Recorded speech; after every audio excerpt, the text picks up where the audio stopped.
அம்மா இன்றைக்கி என்ன டிஃபன்? இன்றைக்கி அம்மா தோசையும் புதினா சட்னி தான்மா செஞ்சுருக்கேன். இது ரொம்ப டேஸ்ட்டாக இருக்கும். ஆனால் சிம்பிளான சட்னி தான். இது எப்படி செய்யலாம்னு பார்க்கலாம் வாங்க. அடுப்பை ஆன் பண்ணி ஒரு வானல் வச்சுருக்கேன். அதில் கொஞ்சமாக எண்ணெய் சேர்த்துக்கோங்கம்மா. இதில் கொஞ்சமாக கடுகு சேர்த்துக்கோங்க. அதுக்கப்புறம் காஞ்ச மிளகும் உங்கள் காரத்துக்கு ஏற்ற மாதிரி நான் 5 மிளகா போட்டிருக்கேன். கொஞ்சமாக உளுத்தம் பருப்பும் சேர்த்து வச்சு அரைச்சி பாருங்க, ரொம்ப டேஸ்ட்டாக இருக்கும். இதில் ஒரு கைப்பிடி அளவு புதினாவும் செஞ்சுருக்கேன். நல்லா கழுவி சேருங்க, மண் இருக்கும். இது கூட கொஞ்சமாக புளி, உப்பு, பெருங்காய பொடி, தேங்காய் இதெல்லாம் போட்டு வதக்கிடுங்கம்மா. வதக்கி நல்லா ஆற விடுங்க. ஆற விட்டதுக்கப்புறம் மிக்ஸியில் அரைச்சிக்கோங்கம்மா. இதுக்கு ஒரு தாளிப்பும் கொடுத்துருங்க.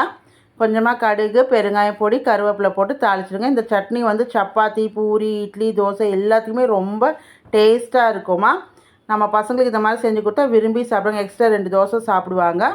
பிடிச்சிருந்தால் லைக் பண்ணுங்கள், ஷேர் பண்ணுங்கள், சப்ஸ்கிரைப் பண்ணுங்கள். பிடிக்கலன்னா ஸ்கிப் பண்ணிவிடுங்க. பார்த்த எல்லா வியூவர்ஸ்க்கும் நன்றி.